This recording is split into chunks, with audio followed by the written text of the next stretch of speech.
2000 కోట్ల స్కామ్ అంటున్నావు, మేము కొన్నదే 680 కోట్లది అన్నారు. వాళ్ళకి నిజంగా వాళ్ళని చూస్తే నాకు జాలేస్తుంది. మీ డిపార్ట్మెంట్లో మీరు మంత్రులుగా ఉండి అసలు మీ డిపార్ట్మెంట్లో ఏం జరుగుతుందో మీకు తెలియని పరిస్థితుల్లో మీరున్నారు. బట్టలు కానీ, బూట్లు కానీ, షూస్ కానీ, టై కానీ అవి 1200 కోట్ల రూపాయలతో టెండర్ పిలిచిండ్రు. ఈ ఉప్పులు, పప్పులు, కూరగాయలు, కోడిగుడ్లు, మటను, చికెన్ ఇవి 800 కోట్లతో టెండర్ పిలిచిండ్రు. రెండు కలిపితే 2000 కోట్ల రూపాయలు. 2000 కోట్ల రూపాయలతో టెండర్లు పిలిచిన విషయం ఈ మంత్రులకు తెలియకపోతే వీళ్ళు ఏం పాలన చేస్తుండ్రో నాకు అర్థమైతలేదు. నాకు ఛాలెంజ్ చేస్తున్నారు, ఏ హరీష్ రావు మేము కొన్నదే 680 కోట్లది, నువ్వు 2000 కోట్ల స్కామ్ అన్నావు, యాడికేలైంది అని అన్నారు. అంటే ఎంత కొంటున్నారో, ఎంత టెండర్లు పిలిచిండ్రో కూడా తెలియని అయోమయ స్థితిలో ఈ పొన్నం ప్రభాకర్ గారు, ఈ లక్ష్మణ్ గారు ఉంటే నేను వారి విజ్ఞతకే వదిలేస్తున్నా.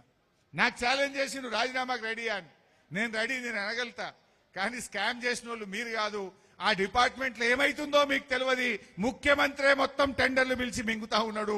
ఆ అనుముల వారి అన్నదమ్ములే మింగుతున్నారు కనుక మీకేమైతుందో మీకు తెలియదు. నేను మిమ్మల్ని అని కూడా ఉపయోగం లేదు. వీళ్ళ కనీసం వాళ్ళ డిపార్ట్మెంట్లో ఎంత టెండర్లు పిలిచిండ్రో, ఎంత మింగినరో కూడా తెలుస్తలేదు. రేవంత్ రెడ్డి మాట్లాడుతూ అంటుండే 1 కోటి మంది మహిళల్ని కోటీశ్వరులను చేస్తా అన్నాడు. 1 కోటి మంది మహిళలు కోటీశ్వరులు కాలే, యనుముల వారి 4 అన్నదమ్ములు మాత్రం కోటీశ్వరులు అయినరు. మీ 4 మాత్రం కోటీశ్వరులు అయినరు. మహిళలు అయినరు ఎక్కడన్నా? ఇలా యనుముల వారి కుటుంబం మీ కడుపు నిండింది. మహిళలు, పేదలు, రైతులు వాళ్ళ కడుపు మాత్రం ఎండుతా ఉన్నది. అరేగా కూలీలకు ఇస్తాను, ఉపాధి హామీ కూలీలకు మేము సంవత్సరానికి 12,000 ఇస్తామని 3 బడ్జెట్లలో చెప్పిండ్రు. 2024-25 బడ్జెట్లో చెప్పిండ్రు, 2025-26 బడ్జెట్లో చెప్పిండ్రు, మొన్న 2026-27 బడ్జెట్లో చెప్పిండ్రు. బడ్జెట్ల బట్టి గారు చదువుడు, వీళ్ళు బల్లలు కొట్టుడు, పైసలు మాత్రం వత్తలు వచ్చినాయా కూలీలకు? ఎక్కడన్నా కూలీలకు ఇందిరమ్మ ఆత్మీయ భరోసా పేరిట ఏడాదికి 12,000 రూపాయలు ఇస్తామన్నారు. ఏ కూలీకి కూడా 1 రూపాయి వచ్చిన పరిస్థితి లేదు. అంటే బడ్జెట్ల చదువుడు, బల్లలు కొట్టుకున్నట్లే ఉండదు తప్ప పేదవాడి కూలీ కడుపు నిండింది లేదు, 12,000 రూపాయలు పడ్డది లేదు. కానీ యనుముల వారి కుటుంబం వాళ్ళ ఖజానా నిండుతున్నది, వాళ్ళ కడుపులు నిండుతున్నాయి. కానీ కూలీల కడుపు మాత్రం నిండలేదు.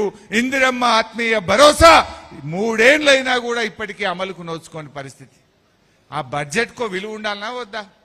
అసెంబ్లీలో చెప్తే బడ్జెట్ పాస్ అయితే ఆ కూలీలకు డబ్బులు ఇవ్వడానికి నీకు లేవా? కూలీలకు ఇవ్వడానికి డబ్బులు లేవు. కానీ రేవంత్ రెడ్డి మొన్న MCHRDలో 100 కోట్ల రూపాయలతో క్యాంప్ ఆఫీస్ కట్టిండు. మాట్లాడితే పైసలు లేవంటాడు, నన్ను కోసుక తింటారా అంటాడు, ఖజానా ఖాళీ ఉందంటాడు. ఖజానా ఖాళీ లేదు, రేవంత్ రెడ్డికి మనసు లేదు. ఇవాళ ఫ్యూచర్ సిటీలో 100 కోట్ల రూపాయలతో రేవంత్ రెడ్డి క్యాంప్ ఆఫీస్ కట్టుకున్నాడు.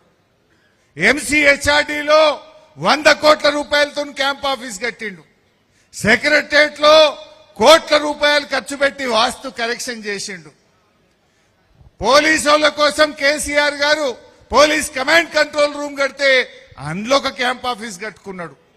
ఎన్ని క్యాంప్ ఆఫీసులు కడతావు? క్యాంప్ ఆఫీసుల మీద 100 కోట్లు ఖర్చు పెట్టడానికి నీకు డబ్బులు ఉంటాయి.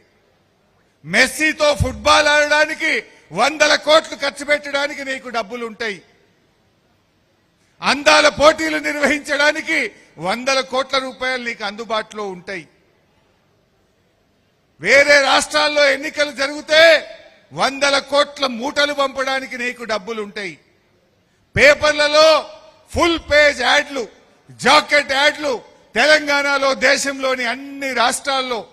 మొన్న కేరళలో ఎన్నికలైతే కేరళలో మన తెలంగాణ గురించి అడ్వర్టైజ్మెంట్ ఇస్తాడు. ఢిల్లీలో ఎన్నికైతే ఢిల్లీలో పోయి తెలంగాణ గురించి అడ్వర్టైజ్మెంట్ ఇస్తాడు. మహారాష్ట్రలో ఎన్నికలు వస్తే మన తెలంగాణ గురించి పోయి మహారాష్ట్రలో అడ్వర్టైజ్మెంట్లు ఇస్తాడు. 100 కోట్ల రూపాయల తెలంగాణ ప్రజలు కట్టిన పన్ను, తెలంగాణ ప్రజల సొమ్మును ఇవాళ అన్ని రాష్ట్రాల్లో ఫుల్ పేజ్ యాడ్ల పేరు మీద ఖర్చు పెడతా ఉన్నాడు. పేపర్ యాడ్లకు ఉంటాయి, పక్క రాష్ట్రాల్లో ఎన్నికలకు డబ్బు మూటాలు పంచడానికి ఉంటాయి, రాహుల్ గాంధీకి నెల నెల పన్నులు కట్టడానికి డబ్బులుంటాయి, నీ ఫుట్బాల్ షోకులకు డబ్బులుంటాయి, అందాల పోటీలకు డబ్బులుంటాయి, క్యాంప్ ఆఫీసులు కట్టుకోవడానికి డబ్బులుంటాయి, 1,00,000 కోట్లతో ఫ్యూచర్ సిటీ కట్టడానికి డబ్బులుంటాయి, 1,50,000 కోట్లతో మూసి సుందరీకరణ చేయడానికి డబ్బులుంటాయి. మా పేద కూలీలకు సంవత్సరానికి 12,000 ఇవ్వడానికి డబ్బులుండయా? రైతు బంధు వేయడానికి డబ్బులుండయా? రైతు బీమా వేయడానికి డబ్బులుండవా? రైతులకు బోనస్ ఇవ్వడానికి డబ్బులుండయా? అవ్వా తాతలకు 4,000 పెన్షన్ ఇవ్వడానికి డబ్బులుండవా? నెల నెల 100 రోజుల్లో ఇస్తానన్న మహాలక్ష్మి కింద అక్కా చెల్లెలకు 2,500 ఇవ్వడానికి డబ్బులుండవా? అంటే డబ్బులు లేక కాదు, రేవంత్ రెడ్డికి పేదలంటే గిట్టదు. ఎందుకంటే అవ్వా తాతకు 4,000 ఇస్తే కమిషన్ రాదు కదా. అక్క చెల్లెళ్లకు నెలకు 2,500 ఇస్తే రేవంత్ రెడ్డి యనుమల బ్రదర్స్ కు కమిషన్ రాదు కదా. అందుకే ఎక్కడ కమిషన్ వస్తే గక్కడనే పైసలు ఖర్చు పెడుతున్నాడు రేవంత్ రెడ్డి. 1,00,000 కోట్ల మూసి సుందరీకరణకు డబ్బులు పెడుతున్నావు అంటే నీ కమిషన్ల కోసం, నీ రియల్ ఎస్టేట్ వ్యాపారం కోసం పెడుతున్నావు. ఫ్యూచర్ సిటీ మీద ఖర్చు పెడుతున్నావంటే నీ రియల్ ఎస్టేట్ వ్యాపారం కోసం, నీ కమిషన్ల కోసం ఖర్చు పెడుతున్నావు. ఇది ఈ రాష్ట్రంలో జరుగుతున్నటువంటిది. నేను పోయినసారి మానకొండూరుకు వచ్చిన ఒక ఏడాది కింద అనుకుంటా, అక్కడ కొత్తపల్లి కాడనే మీటింగ్ అయింది. ఆ రోజు మీటింగ్లో నేనేమన్నా అంటే, అరే రేవంత్ రెడ్డి దేవుని మీద ఒట్టు పెట్టి 15 ఆగస్టు కల్లా రుణమాఫీ చేస్తా అని దేవుణ్ణే మోసం చేసిండు రేవంత్ రెడ్డి. 100 రోజుల్లో 4,000 పెన్షన్ ఇస్తానని మోసం చేసిండు, మహాలక్ష్మి ఇస్తానని మోసం చేసిండు అని అన్ని చెప్పుకుంటా నేనేమన్నా, ఇప్పటి నుంచి ఈయన పేరు యనుమల రేవంత్ రెడ్డి కాదు, ఎగవేతల రేవంత్ రెడ్డి అని పిలుస్తాము.